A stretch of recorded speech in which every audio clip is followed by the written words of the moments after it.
दोस्तों अस्सलाम वालेकुम। हर शख्स पानी पीता है, पर दोस्तों क्या आपको इस्लाम में पानी पीने का तरीका पता है? तो दोस्तों आज हम आपको इस वीडियो के अंदर पानी पीने का बयान बताने वाले हैं।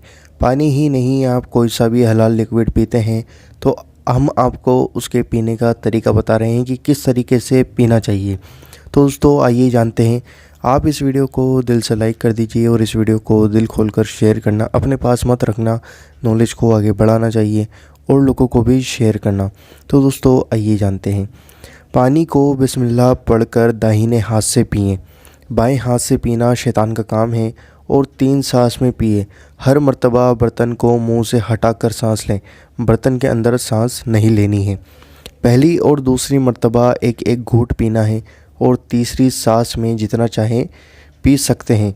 खड़े होकर पानी पीना हरगिज़ जायज़ नहीं है। हरगिज़ खड़े होकर पानी न पिएं।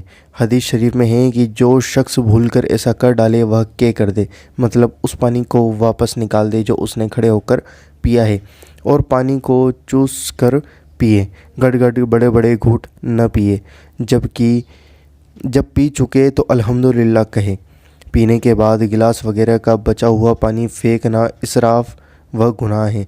मतलब अगर बिल्कुल थोड़ा सा है तो आप गिलास को उल्टा करके रख सकते हैं, पर अगर ज़्यादा पानी बच गया है तो आप उसको ना फेंकें, उसको गिलास में ही रहने दें।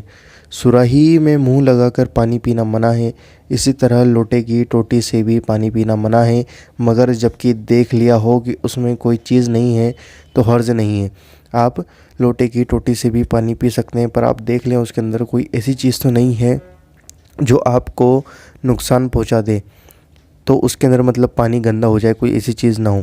तो दोस्तों उम्मीद करता हूँ वीडियो पसंद आई होगी। वीडियो पसंद आई है तो वीडियो को लाइक करिए, शेयर करिए और हमारे चैनल को ज़रूर सब्सक्राइब करिए।